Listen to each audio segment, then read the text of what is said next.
Gears 5 was developed by the Coalition and published by Microsoft Game Studios. And this is the next major entry in the Gears of War franchise, which, regarding Gears of War, I consider Gears of War to be one of the best video game franchises ever created, and it's one of the only reasons to own an Xbox, one of the very few reasons to own an Xbox, at least up until now. This game was highly overrated when it came out. It's understandable as to why. Microsoft, they've just been under-delivering with pretty much every single one of their exclusives, or just not delivering at all.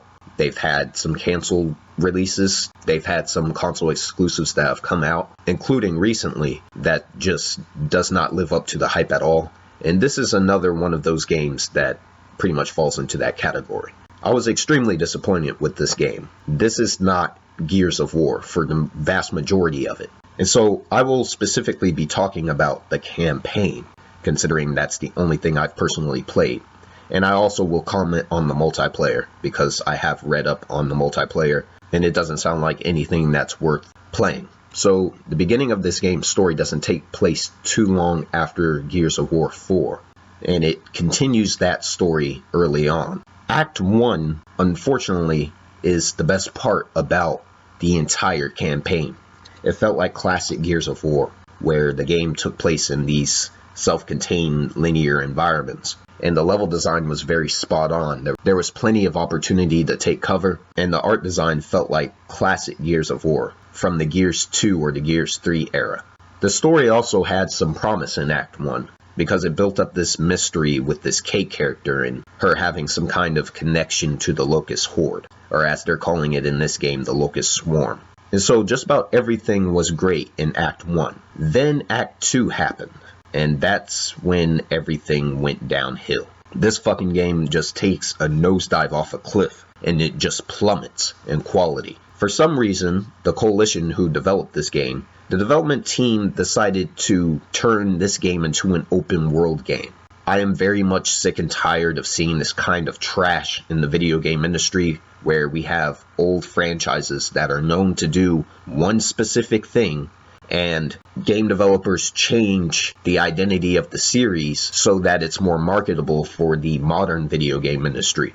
Basically, they went out of their way to appeal the game to the lowest common denominator, which are people who don't play Gears of War, as well as the idiots within the Gears of War community who are easily impressed by wide open spaces that are just empty as fuck, and there's just nothing to do. Except in this game, ride around on this stupid looking vehicle known as the Skiff, which seems to be a cross between a snowmobile, a jet ski, and one of the fucking solar sailors from Treasure Planet.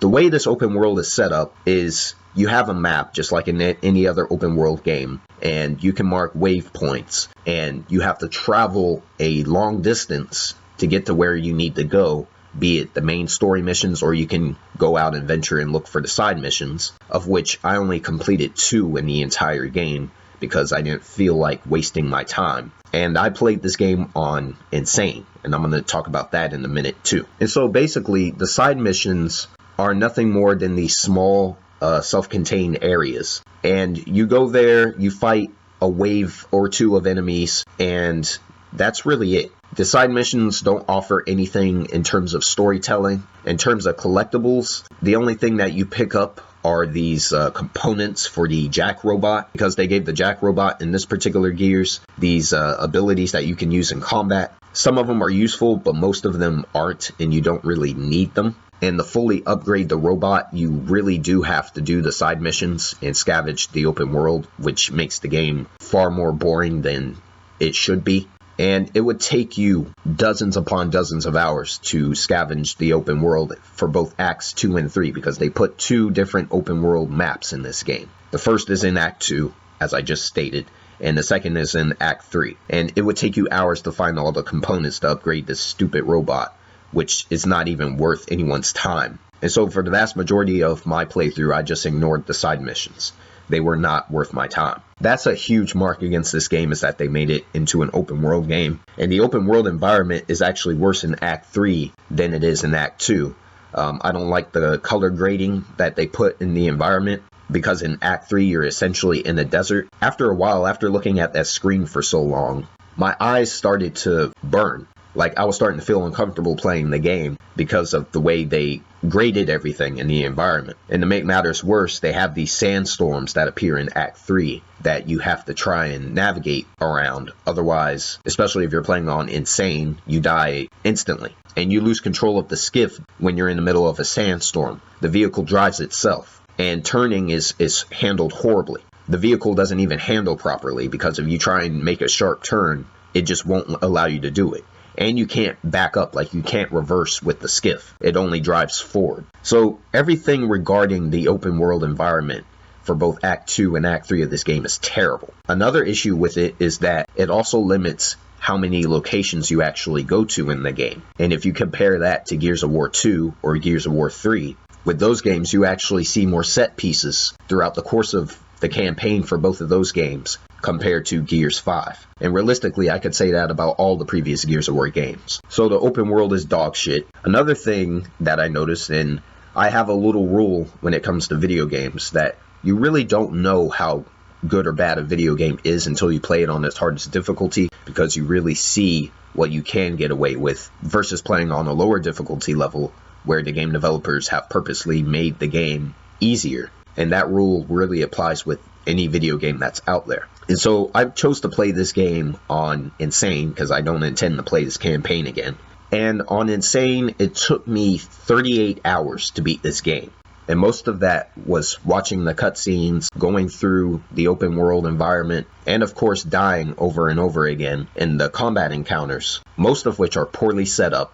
Just about everything is a one-hit kill, which is the worst way to do a hard difficulty level, with some of the worst enemy design that I've seen all year. The pouncers and the snatchers. I don't know what the fuck was going through the minds of the development team that worked on this, but those enemies are overpowered as hell.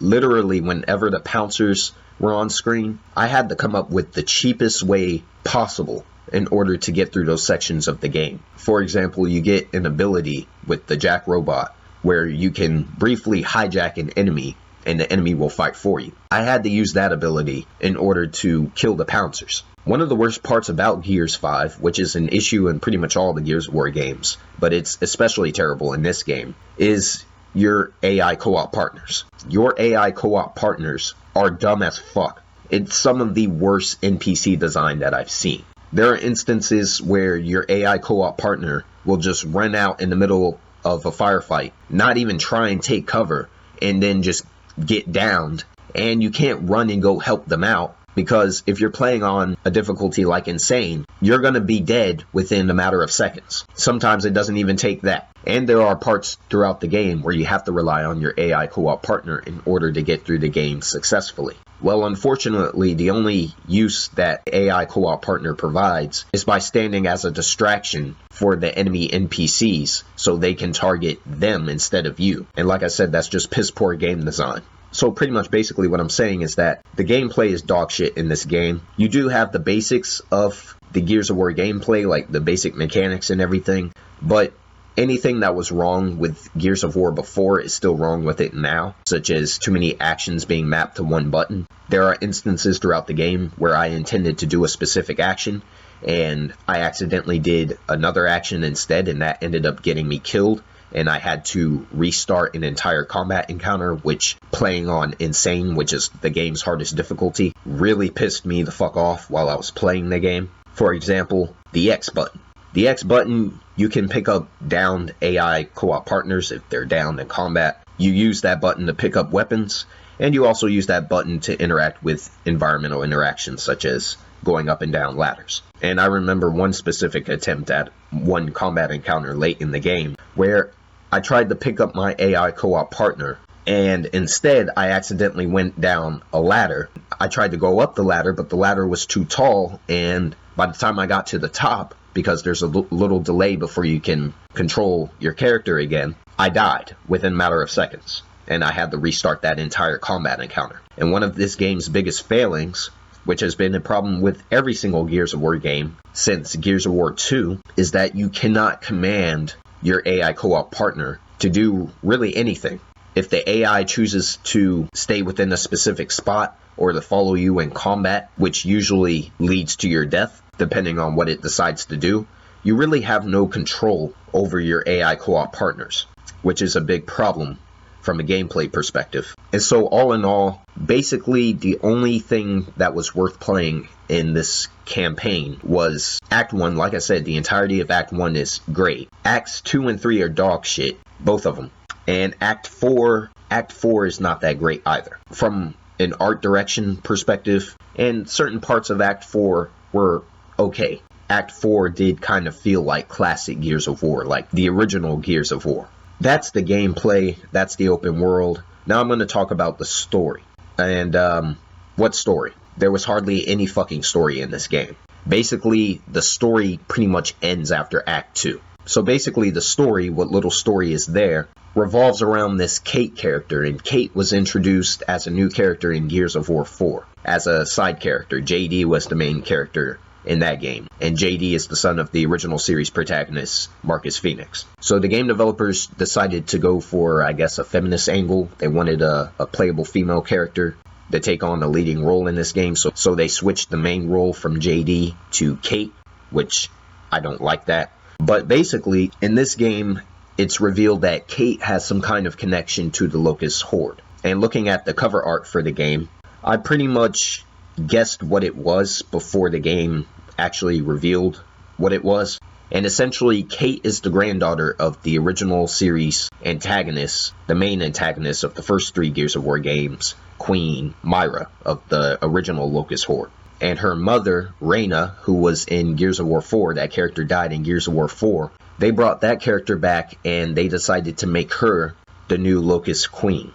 You find all this out in Act 2, in which Kate and the character Del, neither of which are interesting characters, unfortunately, which makes me hate Act 2 even more than I already did. You go to this underground lab, so it kind of has a Gears of War 2 vibe. And you meet with the scientist who created the Locust. And he has Kate go on this machine. It probes her brain, and she finds out what happened to her mother, the fact that she's somehow still alive, which is just terrible writing. And she finds out the truth about her lineage. Well, the problem with this story is, one, it doesn't go anywhere after Act 2. Because essentially in Act 3, you go to this desert, and the entire purpose of this act is so they can reactivate the Hammer of Dawn, which was this like satellite weapon that fires this beam of death from the sky from the original Gears of War. That's what you do the entire act. Everything you do in Act 3 is to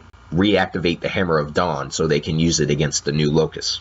And not much of anything happens in Act 4, which basically ends on a cliffhanger where Kate may know the location of the Locust Hive. It's hinted, but like I said, it ends on the cliffhanger. So essentially, that's the problem with the story right there, is that there's not enough of it. And what little story is there isn't good because it's a retread of the first 3 Gears of War games. The Locust already had a queen in the first 3 games. Why would you give the new Locust a new queen? They're going backwards instead of going forwards. And that's actually something that I can say that's not an issue with the Halo franchise, which is Microsoft's other big flagship franchise. The story in Halo 5 wasn't good either, but at least they didn't retread the same story from the first 3 games. At least 3 for 3 games came up with something new. The Coalition, basically for Gears of War 4 and Gears 5, it's the same story as the first 3 games, just told in a slightly different way. And so the story is just boring, and it doesn't go anywhere. So the story is dog shit, the gameplay is dog shit, the combat encounters is horrible, the level design is especially shit in this game. There are areas in this game where they didn't even put in a lot of different opportunities for the player to take cover. There's just a big wide open space, and then you maybe have like a crate over here or a box over here where you can take cover, but either they made those objects destructible so the enemies can just destroy them and you really have nowhere to go, which is a problem if you're playing on a higher difficulty, or they put objects in the environment where it doesn't even make any sense why they put that object there, because you can't actually use it to take cover, and it in fact hinders your ability to take cover. because you got to maneuver around it. And then you have enemies in this game that will just run around cover, and as soon as they come on screen, they'll slowly walk over to where you are. And if you don't stop them, if you're playing on a higher difficulty level, you're gonna die within a matter of seconds. And then they have these shooting galleries in the game where they put a turret in the area, but the turret has a cooldown. You gotta cool down the turret, which they had that in Gears of War 2 and Gears of War 3, but those games, from a level design perspective, were designed far better than Gears 5. And the turrets in this game overheat within 5 seconds, flat. And you'll have dozens upon dozens of enemies trying to flank you at once, and your AI co-op partners aren't useful. Sometimes they'll just take cover and not try and engage the enemy at all. And so what ends up happening is you just die over and over and over and over and over again until one combat encounter, works, and you're able to complete that and then move forward and make progress in the game. So this is definitely the weakest Gears of War game in the entire series. This is actually the first Gears of War game that I don't like. I really couldn't stand this game from start to finish. And I don't like what they did with the original characters from the first 3 Gears of War games. Baird, Cole, and Marcus are all delegated to side characters. They're not even really in the game. And I don't like these new characters enough to really care about anything that's happening, which isn't much of anything, and it's just a retread of the first 3 games in the series. So the campaign is just absolute trash in this game. And then I was reading up on the multiplayer mode, because I didn't play multiplayer. And that's mainly due to the fact that the game has a 13 gigabyte day 1 patch, and the Xbox One is horrible at downloading compared to the PS4. So if your internet speed is too slow, then the system really just won't download anything no matter how long it stays on. So I wasn't able to play the multiplayer in Gears 5, but from what I read, they took out specific game types, such as elimination, there's no more wingman, and that's just for the standard versus. For horde mode, they made it more like an RPG mode, where certain characters play specific roles. And so that takes away player choice. So if I play horde mode in Gears 5, I can't just pick the character that I want to play as. I have to pick a character that suits the gameplay the most. And so that's a problem. And the fact that they made it more RPG-like just sounds like it's worse than anything that they've done with horde in the older games. And a big issue with Gears of War 4 was that you could not play horde mode offline. You needed an Xbox Live Gold membership to play that shit. And it seems that they've done the same thing with Gears 5. So, all in all, this is a very weak release from the Coalition and Microsoft. I really don't care what they do with Gear 6 at this point. I just don't care. There is no reason at all to turn Gears of War, a linear third-person shooter that's level by level based, and turn that into a boring open world game, in which the open world, there's nothing in the open world, there's no NPCs really to interact with. It's just one big bland open space that has some pretty graphics and just a bunch of collectibles that are really useless. Just an artificial way to extend the life of the game and make the game longer than it needs to be. I'm tired of this kind of shit with video games. God of War, Metal Gear Solid, Nier Automata, Metro Exodus, and now this. Open world does not work for every single game that's out there. Open world is not meant for every single game that's out there. And it's certainly not meant for what's supposed to be a linear third-person shooter, such as Gears of War. And the open world part of the game is one of the least concerns about Gears of War 5. There's a myriad of other issues with the game as well that I went into earlier in this video. So, all in all, this game is dog shit, dude. Like, I'm not gonna sugarcoat nothing. I don't sugarcoat anything on this channel. This is the worst game in the entire series, bar none.